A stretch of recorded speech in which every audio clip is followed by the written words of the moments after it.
El acompañamiento legal en casos de violencia basada en género es fundamental para acompañar a las víctimas y para garantizar un acceso a la justicia integral basado en la protección de derechos humanos y en el respeto integral. El día de hoy vamos a conversar sobre la importancia del acompañamiento legal a mujeres víctimas y sobrevivientes de violencia basada en género. Para esta conversación nos acompaña Doreñez Angulo García. Ella es abogada, especialista en género, en derechos humanos y trata de personas. Bienvenida, Doreñez. Gracias, gracias por este espacio que me encanta y lo he visto en otras oportunidades, así que un gusto Qué, estar acá. qué bueno. A nosotros nos encanta que nos acompañes hoy, además, conversando sobre este tema en el marco de el Día Internacional de Acción contra la Violencia contra las Mujeres, ¿no? Entonces, quería empezar preguntándote qué entendemos por violencia basada en género.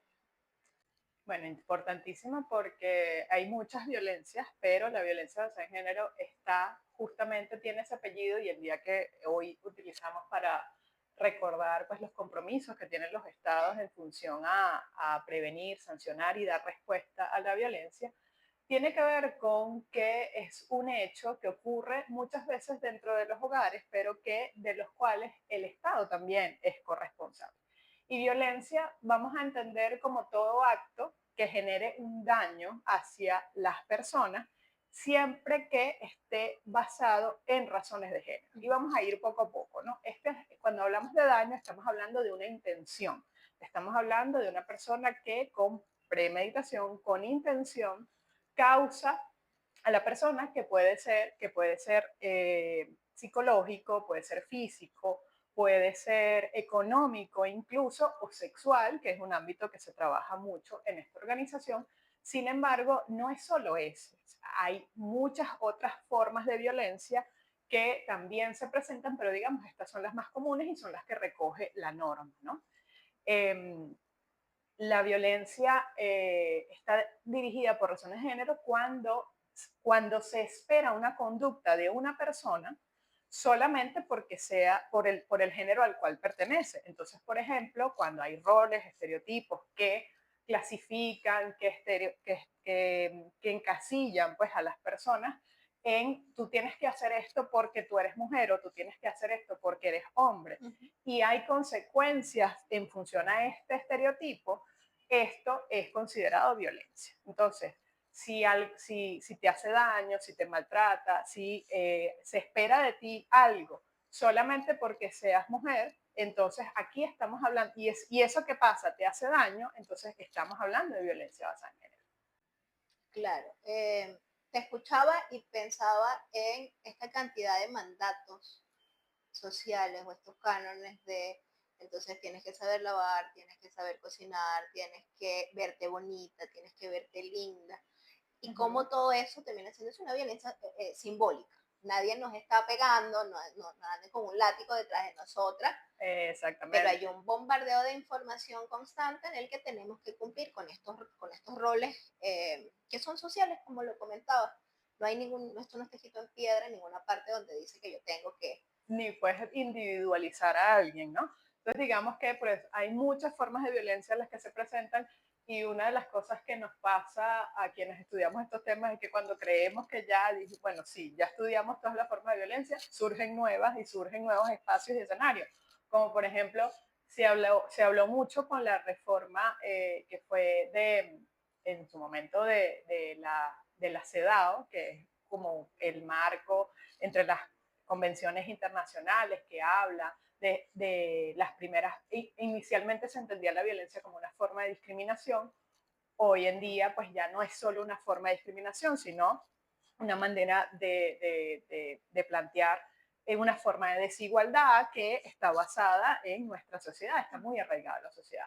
Entonces, una de las innovaciones que había tenido es que estas normas hablaban de que no solo era en el ámbito privado, sino que también se trasladaban, habían formas de violencia que estaban en el ámbito de lo público, que se llevaron al acoso laboral, a el acoso callejero, a otras formas de violencia en las que tú no puedes decir como específicamente, o la violencia ginecobstétrica, o los otros tipos de violencia que se vienen presentando que no están en el ámbito de casa, ¿no?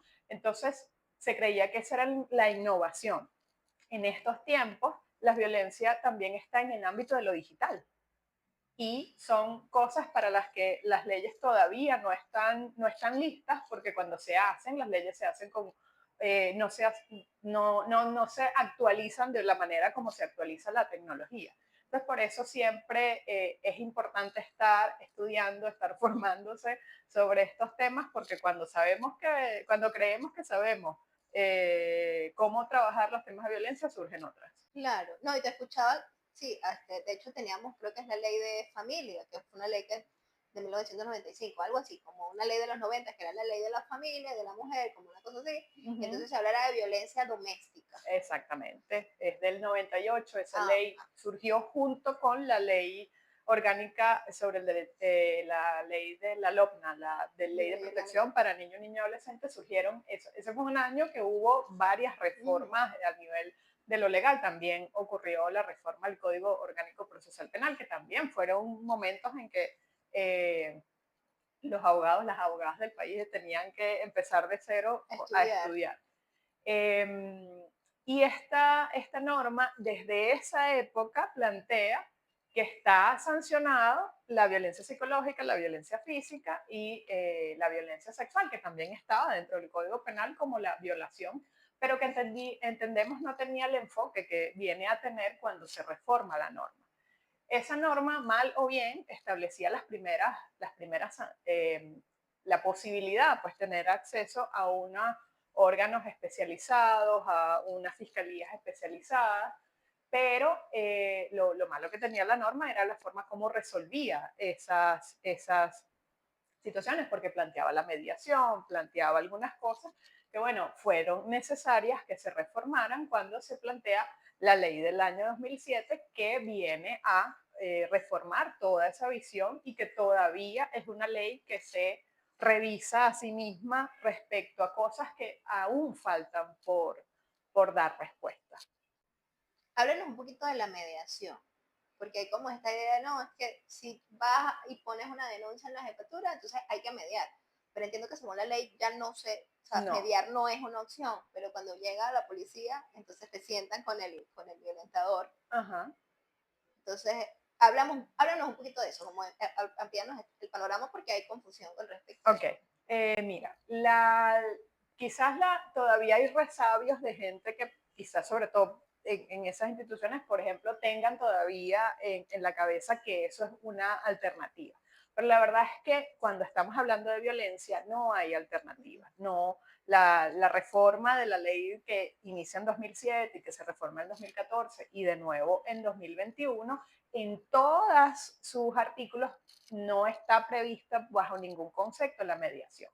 ¿Y esto por qué? Porque no es posible negociar la dignidad. Es decir, o sea, cuando una persona llega hasta un órgano receptor de denuncia que ya en sí misma tiene que vencer unos, unas grandes resistencias internas, porque empieza todo el tema de reconocimiento ya de que lo que estoy viviendo me hace daño. O sea, para empezar, es un proceso interno que es profundo con la persona. Y ya que la persona diga, bueno, lo que está sintiendo, lo que estoy sintiendo, lo que me está pasando con esta persona, que además es la persona que yo elegí para mi vida, para hacer una familia y todo esto, y ya al darme cuenta que esto me está haciendo daño, es un proceso que toma su tiempo. Luego de eso están las condiciones materiales en las que tú estableces tu relación de pareja, es decir, de quién dependen los recursos principales de la casa. Entonces, es decir, es esa persona el único sustento de la casa. Entonces, si yo denuncio, esta persona me la voy eh, no es que va a ser mi enemigo de ahora en adelante, pero sí puede ser que reaccione distinto frente a una denuncia. Entonces, ya el hecho de llegar cuando la mujer llega a un proceso de denuncia, ya ha agotado esas otras vías, ya ha agotado el diálogo, ya ha agotado Sí, la otras conversación, instancias, entonces que tú llegues y la autoridad te diga, no, es que usted lo pensó bien, o usted lleva mucho tiempo pensándolo. eso le hace dudar, le hace retroceder frente a ese proceso que ya había sido superado cuando por fin llega a una instancia Ujú. institucional. Entonces, la mediación está, no está taxativamente prohibida en la norma, pero sí en ningún momento está previsto como una manera de solucionar este tema, porque realmente no hay potestad, porque si no lo hacemos frente a cualquier otro delito, como por ejemplo la lesión, como lo hacemos, no lo hacemos en ningún delito y no se nos ocurre que pueda Ujú. ser posible en un delito frente a los niños, ¿por qué va a ser posible frente a las mujeres? Porque el tratamiento es distinto. Qué interesante pregunta esa. Para reflexionar, digo, porque sí, no es como que, bueno, me robaron, voy, pongo la denuncia, siéntese a hablar con el ladrón. Eso no pasa. Entonces, ¿cómo va a pasar en casos, además en situaciones donde corre el riesgo la vida de la mujer también, que creo que es una cosa que hay que conversar también? Y en ese sentido quería preguntarte qué obstáculos enfrentan las víctimas de violencia basada en género. Ya nos contaste una que Ajá. es que llegues a la institución y Ujú. te sienten a mediar con la persona que te está violentando.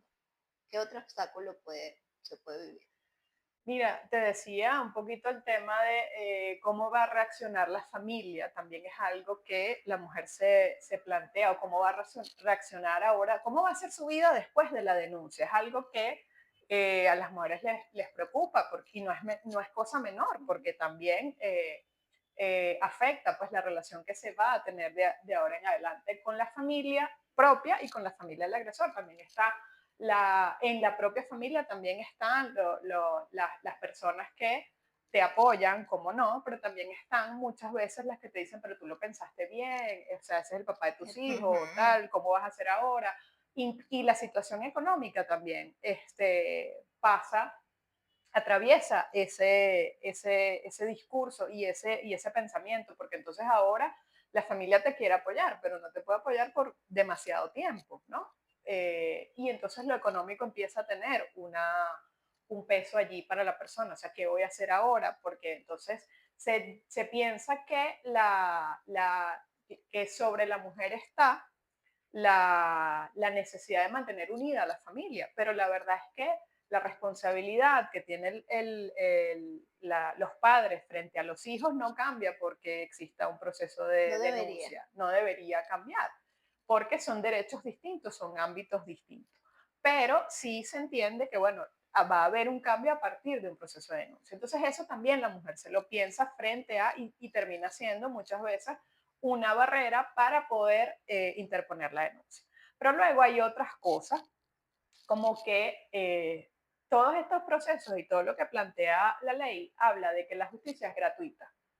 Pero cuando las mujeres van entonces a iniciar ese proceso de denuncia, se dan cuenta que tan gratuita no No. es, en el sentido que para poder llegar a un órgano receptor de denuncia que normalmente no está tan cerca de donde la persona viva, o que tú sepas que, por ejemplo, si la persona que es el agresor trabaja Una institución.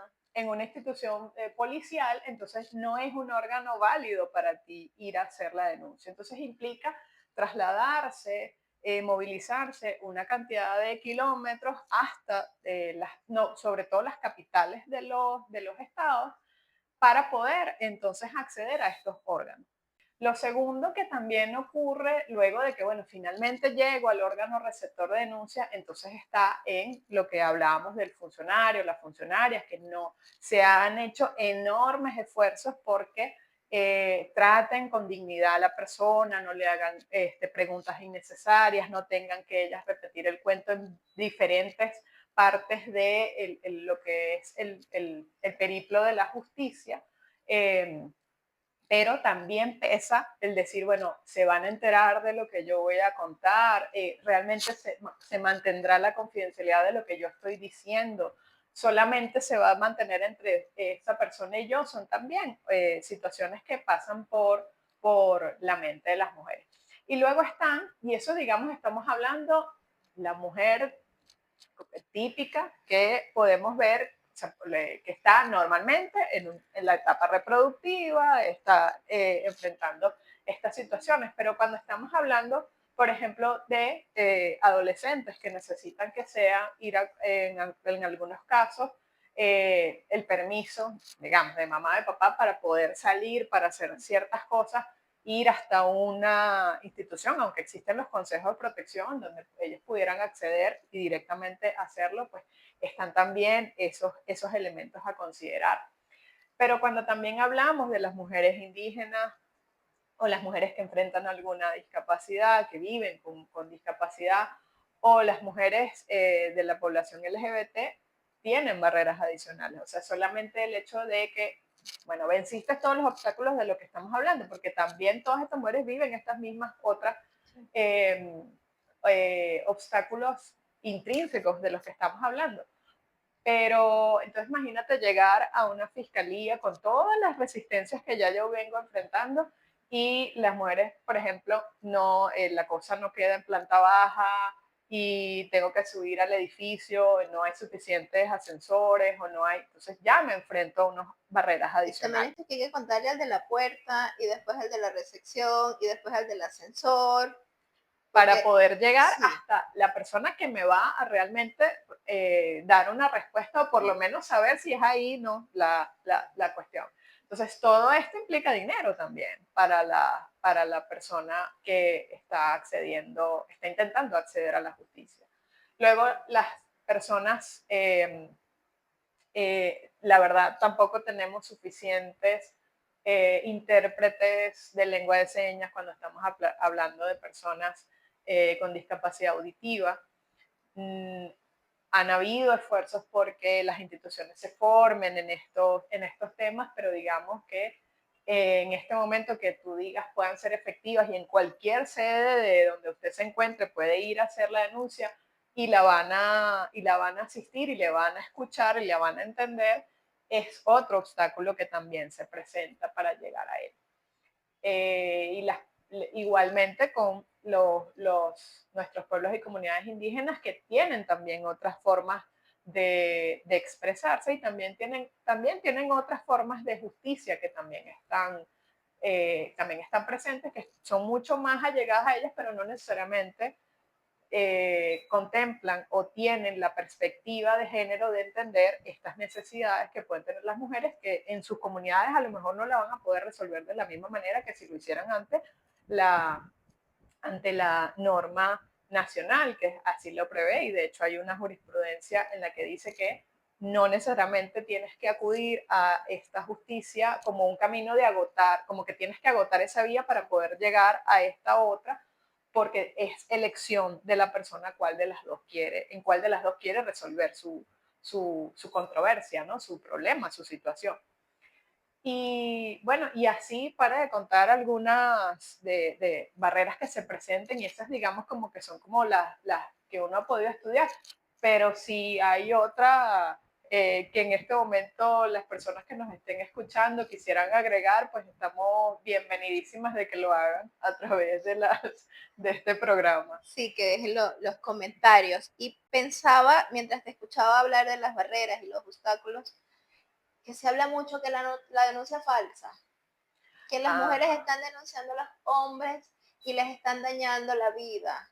Pobrecitos, porque entonces van y los denuncian y los meten presos y le dejan una marca en su expediente. O sea, hay toda una narrativa Ujú, en el imaginario colectivo de que las mujeres van a denunciar de mentira. ujú. Entonces, claro, tú estás hablando de todos estos obstáculos y todas estas barreras que no son solamente sociales, sino psicológicas, ¿no? Y físicas, o sea, todo lo que hay que enfrentar para ir a poner una denuncia. Entonces, ¿qué podemos hablar? ¿Qué podemos decir de las denuncias falsas? Mira, en Venezuela tenemos, y eso no es un secreto para nadie, un grandísimo problema de datos, ¿no? O sea, no se ha estimado cuántos son, si realmente es así, cuál es el porcentaje de casos que realmente terminaron en una denuncia que no se pudo comprobar que así fuera o que se comprobó que era falso. Pero en países donde sí se ha estudiado este tema, estamos hablando de que es apenas un 3% de los casos que pueden ser denunciados. Y no son los países precisamente que enfrentan todas estas barreras. Estamos hablando del caso de España, por ejemplo. Entonces, juzgar el 97 por un 3% creo que es un poco injusto, ¿no? Frente a esta situación. Sin embargo, eh, es muy claro que todo nuestro sistema penal establece que la persona es inocente hasta que se demuestre Sí, lo contrario. O sea, nosotras tenemos que, o digo nosotras, sino las personas que denuncian una situación de violencia basada en género tienen que demostrar que realmente el hecho ocurrió y se tienen que mantener dentro de todo ese proceso con las dificultades de las que estamos hablando, para que esto llegue a investigarse y a demostrarse que realmente ocurre. Entonces, la verdad es que no se puede juzgar, como te decía, al 97 por un 3%. claro, siendo además ese 97 un porcentaje de las mujeres que ponen la denuncia, porque no todas Porque van a las que denunciar. callan son muchas más. Exacto. Entonces, yo creo que ahí debería, incluso además, recordaba, o sea, se dice, eres inocente hasta que se demuestre lo contrario, pero no a las mujeres cuando van a denunciar no se les presume víctimas hasta que se demuestre lo contrario, sino que durante el proceso también puede haber una revictimización, pero es que tú estabas haciendo algo para que esto ocurriera, pero ¿dónde estabas tú? ¿Y a qué hora pasó eso? ¿Y qué haces tú en la calle? O sea, hay una serie de prejuicios que todavía están en torno al propio hecho de la denuncia o al propio hecho de que una tiene parte de, para que la violencia ocurra, que realmente desestimula a mucha gente de mantenerse dentro de ese proceso, aun cuando eh, haya tenido La la voluntad. fortaleza de ir a hacer la denuncia. Sí, o sea, pensaba eso, ¿no? Como si hay que hacer todo esto, ¿en qué momento tú dices, "Ah, voy a ir a perder el tiempo para denunciar a este muchacho? Porque no tengo nada que hacer, sabiendo además, o quien conoce el proceso, como nos estás explicando, es un proceso largo, no es que yo voy, pongo la denuncia y van y detienen a cualquier persona Uh -huh. porque yo fui, o porque tú fuiste, o porque con la otra mujer fue y puso una denuncia diciendo, él me pegó.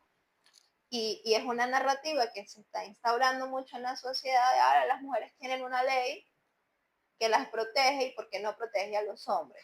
O dicen, ¿cuál es la ley de nosotros? Ajá. Y a lo que le respondemos, usted tiene el Código Penal y ha tenido toda la vida el Código Penal.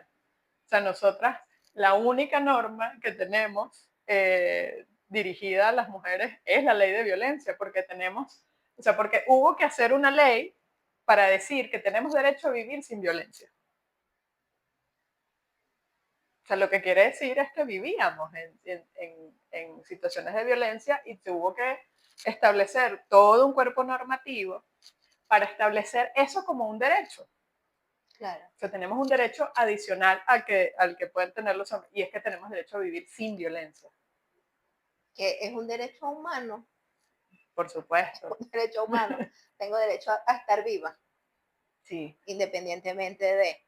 Te voy a preguntar como para regresar al tema del acompañamiento. ok.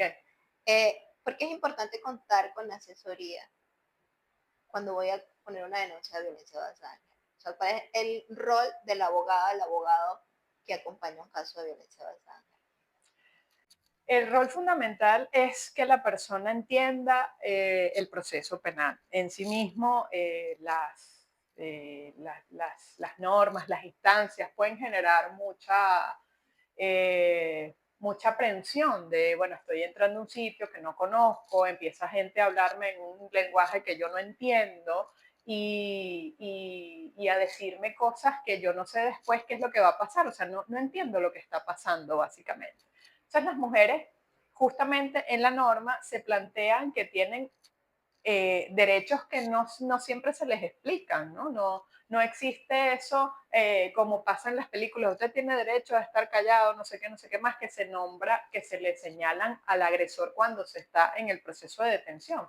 Pero cuando la mujer va y denuncia, no le dicen, usted tiene derecho a unas medidas de protección, usted tiene derecho a que se le informe, que se le explique qué es lo que va a pasar en cada etapa del proceso. usted tiene derecho a saber cómo va su caso. Todas esas cosas están previstas en la norma y la orientación, la protección, la atención psicológica, el derecho a volver a hacer tu vida, que también está presente, a recuperar tu dignidad y tu situación y que si eso lo da el proceso penal, bienvenido sea, pero si no, es el derecho, si no lo hace el derecho penal también tiene la manera la persona pues de restablecer sus redes de apoyo, su situación, su trabajo, porque también la violencia puede ocurrir en el marco del trabajo y también tiene derecho a encontrar otro trabajo que le restablezca ese derecho.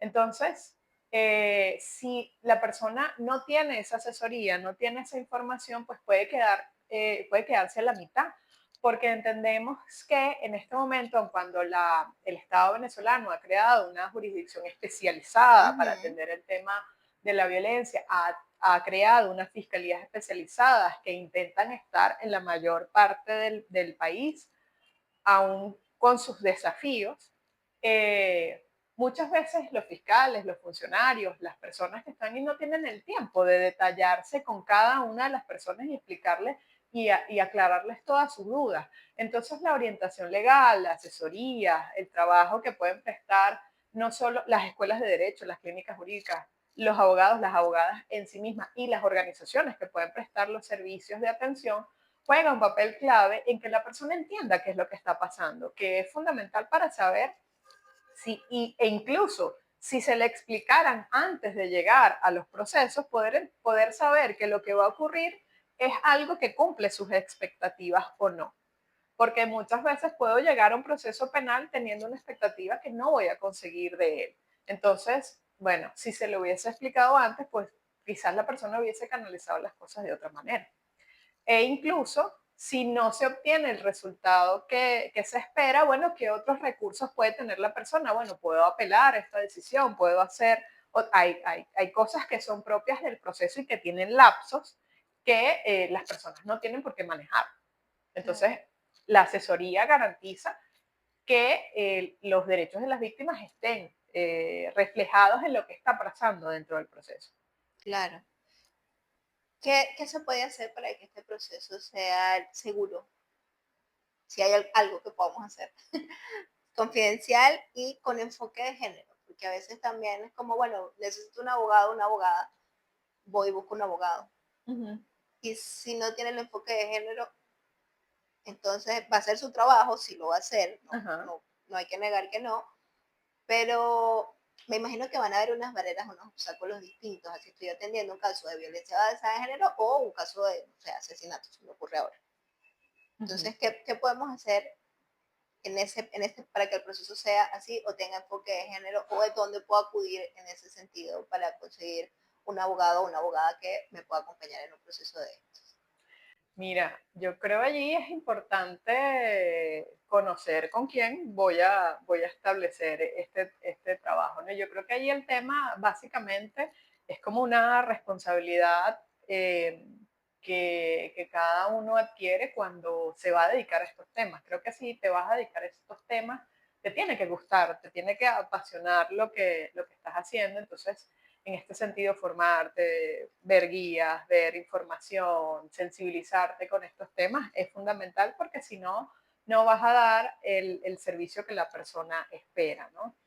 Puede haber, o sea, lo más responsable es que, digamos, como el personal médico, si yo no sé operar eso, bueno, yo se lo refiero a otro que lo sepa hacer. Entonces, digamos que eso es lo más éticamente responsable, es decir, o sea, mire, yo puedo representarla, pero yo puedo referirla también a una persona que es experta en estos temas y que la puede atender mejor de quizás lo que yo haría. Eso por un lado, y luego es a las personas que estén en una situación, pues un poco averiguar quién es esta persona que me está asesorando. Y si no, pues están pues, las organizaciones que han llevado una vocería en este trabajo sobre las necesidades de trabajar estos temas con enfoque de género. ¿Y qué significa trabajar estos temas con enfoque de género?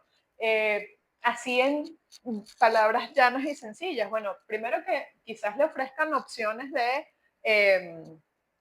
de horarios que se ajusten a las necesidades de las personas, de que tú digas, bueno, o sea, puedo ir, pero no o que entiendan las barreras que usted tiene, que de las cuales hemos hablado todas, sino no que le digan como, bueno, aquí atendemos por orden de llegada y si usted no llegó, bueno, lástima, no la puedo atender. O sea, una persona que, un servicio que tiene un enfoque de género es un servicio que va a entender una lógica distinta.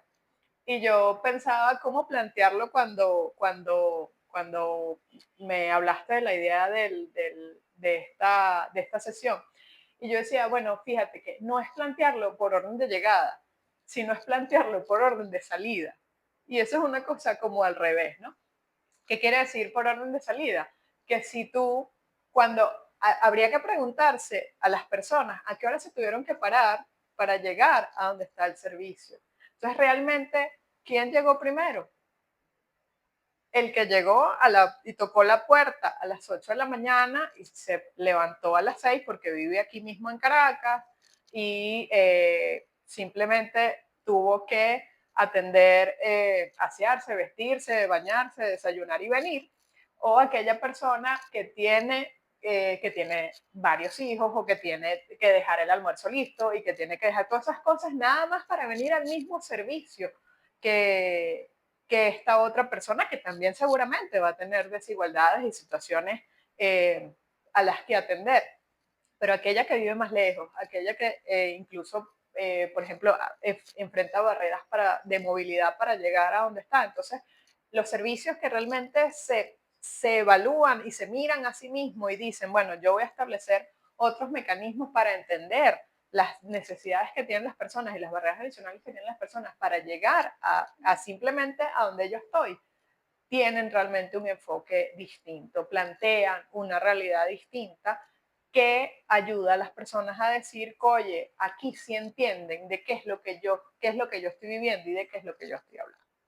Claro, también una mujer que está en una situación de violencia y de vulnerabilidad no maneja los tiempos que puede manejar una oficina o que puede manejar otra persona. Uh -huh. O las posibilidades de salida, o el dinero para moverse, o un largo etcétera de situaciones que no es como, bueno, trabajamos de 8 a 2, pero si yo entre las 8 y las 2 no me puedo salir de la casa por lo que sea que esté sucediendo. Uh -huh. O que puede suceder lo mismo con atenciones psicológicas.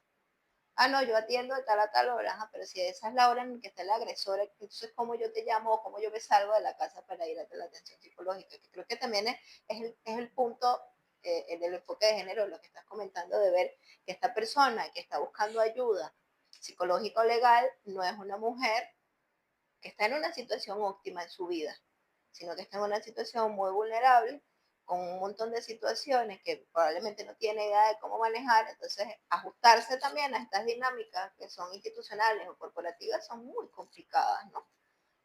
Como para complementar lo que estabas diciendo. Ahora, Pero que no son un impedimento, que no, son cuestiones exacto. que se pueden con poquitos pasos, con cosas que incluso no la gente a veces piensa que hay que hacer una gran inversión para lograr sortear estas barreras, pero la verdad es que no es necesario una inversión económica ni siquiera mucho, sino es plantearse como otra perspectiva, es plantearse las cosas de una manera, a veces una manera distinta. Claro. Tengo una pregunta por aquí y en la conversación se me escapó. ¿Qué derechos tienen las mujeres o las sobrevivientes de violencia basada en género en este país? Bueno, te los comentaba hace un ratico y yo creo que el primer derecho, ya lo Sí, hablamos, el derecho a vivir sin violencia, ¿no? Y una reflexión que yo he tenido conmigo misma es, yo creo que tienes derecho a que te crean, para empezar, ¿no? A que un poco esa, eso de revertir, o sea, se presume inocente hasta que se demuestre lo contrario, pero bueno, también a la víctima o sobreviviente también tiene derecho a que se le crea, que se le escuche. Y luego un derecho muy importante que estableció esta norma es el derecho a las medidas de protección. Es fundamental que realmente ha sido un cambio de paradigma. Es la única ley que tiene unas medidas de protección antes de que se demuestre el delito y justamente está pensado para evitar una nueva agresión. Las medidas de protección se dictan no porque tú no tengas la certeza, el oficial, el órgano receptor de denuncia, que puede ser la policía, que puede ser la fiscalía, que puede ser el 6CPC, que puede ser la Guardia Nacional y que puede ser incluso las prefecturas, que todavía quedan algunas en algunas regiones, tienen la obligación de dictar estas medidas de protección. Y estas medidas de protección la dictan en el momento que reciben la denuncia. Él no ha podido establecer ninguna verificación de los hechos. Tiene la buena fe, tiene que presumir la buena fe de lo que le está diciendo la persona y dictar la medida para evitar que la violencia crezca. Porque veíamos en la evolución de la violencia a través de ese instrumento maravilloso que llamamos el violentómetro, se ve cómo la violencia va en escala, cómo va en Sí, creciendo. crecimiento. Y normalmente las mujeres no llegan a la denuncia cuando están en las primeras etapas, están cuando están por lo menos de intermedio, incluso a bastante más arriba. Entonces, el que se te proteja, el que se te dicte esa medida para evitar que ese ciclo continúe o crezca, es un derecho fundamental que tiene. Te decía, también tiene el derecho de, tú hiciste la denuncia y hasta allí llega tu trabajo, si se quiere. Los órganos tienen que investigar, la fiscalía debe investigar. No es necesario que tú estés constantemente viendo, tienes todo el derecho de saber cómo va tu caso y cómo se evoluciona, pero si eso para ti más bien genera un estrés, una situación de ver, una angustia de qué está pasando, también tienes derecho a decir, ya yo hice lo que tenía que hacer, ya no está, y ya yo me hice las pruebas y ya yo aporté los testigos o lo que era necesario para verificar los hechos, pero tienes también derecho de hacer tu vida y de pasar página con esta situación, de tener acceso a servicios de atención psicológica que te ayuden a superar eso como una etapa más de tu vida de la que, de la que te vas a recuperar. Es muy importante esto que comentabas, porque hay como una idea también de que la víctima está víctima todo el día. Como que, bueno, pero ella no acaba de denunciar, o no se acaba de separar, o no le acaba de pasar tal o cual cosa, y entonces ahora está yendo a trabajar. Entonces se Bueno. asume que tienes que estar todo el día, hay como una idea, ¿no? También generada de que la víctima está todo el día llorando, como sin bañarse. Afectada Sí, y sí, ahí como constantemente. que la vida no sigue si estás en un proceso, ya sea de denuncia Uh-huh, o posterior a un hecho de violencia. uh-huh. Entonces me parece muy importante que resaltes esto de que hay que continuar con la vida. Sí, definitivamente las personas han vivido una afectación y esa afectación tiene, tiene efectos, tiene consecuencias en la persona. Hay consecuencias psicológicas, hay secuelas de la violencia sin duda que están presentes, pero también tienen el derecho a que eso no signifique el resto de su vida que ella va a vivir en esta situación, como lo describes, ¿no? Como aquella persona que, de hecho, es como una representación social de que además la víctima debe ser buena, y la víctima no debe ser buena, debe ser víctima. Entonces, se estereotipa también esta concepción y no ayuda a plantear que, bueno, que o sea, usted tiene que juzgar en función de los hechos que se le están planteando. Entonces, bueno, este hecho se comprueba que ocurrió, tengo estos elementos, entonces en consecuencia yo tengo que actuar. No es que esta me cae bien o esta sí Sí. parece o esta lo También lo otro. que comentabas hace un rato, cuando estábamos empezando, de que hacemos algo para que nos ocurra la violencia, ¿no? ¿Dónde Ajá, estabas? ¿Qué estabas haciendo? Entonces, claro, ajá. si tienes un historial de que sales de noche, entonces es tu culpa, porque tú estabas saliendo de noche. Sí, entonces hay Entonces que tú te ganaste, desmitificar esa ajá, víctima. de que la víctima tiene que ser alguien que está en su casa todo el día así. Ella sí. ella sí es víctima. Entonces también hay estas ideas de Ujú. el comportamiento antes y después del hecho o durante el hecho, tienes que estar como en unas situaciones que espera la sociedad, que al final no es como un estado emocional o psicológico de la persona que esté pasando por esta situación. Sí, y eso volviendo a lo que me decías de cómo trabajar con una organización que entiende el enfoque de género cuando aborda los temas de violencia, pasa porque, por ejemplo, se comprendan esas percepciones que tenemos de las víctimas o de las sobrevivientes, en la que muchas veces vamos a encontrar alguna sobreviviente que más bien está molesta, está altamente molesta frente a todo lo que está ocurriendo y eh, es esa persona que incomoda en los espacios de atención, que dicen, ay, ya viene esta señora, que no sé qué y cuánto, y que obviamente la gente no la quiere atender en estos espacios como institucionales. Entonces, al contrario, en estas organizaciones, en estas instituciones que entienden esta perspectiva, entienden por qué está molesta, Tiene entienden por todo el qué, sentido que te molesta. claro, entonces esto justamente hace que la persona se sienta comprendida dentro de estos espacios, pueda drenar esa angustia, esa molestia o lo que está viviendo a través de todo ese proceso. Por eso es fundamental que quienes estén de nuevo, o sea, volvemos al tema de quienes estén frente a estos temas, estén sensibilizados, estén ganados, porque comprenden que esto es un problema de salud pública, esto es un problema de nuestra sociedad, no es un problema de 3 o 4 mujeres, porque las estadísticas hablan de que 1 de cada 3 mujeres vive o va a vivir violencia alguna vez en su vida. Entonces estamos hablando de y es un número que es una tendencia mundial, no estamos hablando de 3 o 4 personas, estamos hablando de 1/3 del mundo. Entonces, debemos abocarnos y debemos sensibilizarnos para poder dar una respuesta, incluso para no tener que dar respuesta, para prevenir la violencia antes de que ocurra, para tener menos respuesta que dar, sino más bien prevenirla desde las etapas más iniciales, desde nuestras narrativas, desde nuestros discursos, desde cómo formamos y educamos a nuestros hijos para que veían en estos días una reflexión muy interesante de una feminista argentina que planteaba, se nos dice todavía a las niñas que nos tenemos que cuidar, que cuidado con esto, que no llegues tarde, que de cómo vas vestida, de toda una serie de retaíla de recomendaciones frente a el mismo hecho, frente a salir de noche, pero no se le dice lo mismo a los chicos, no se le dice a los chicos es, mira, no le vayas a hacer daño a nadie, ten en cuenta esto, ten en cuenta lo otro. Eh, si te dicen que no, todas estas cosas, no es algo que y además no es algo que nos pase por la cabeza que nuestros chicos vayan a hacer.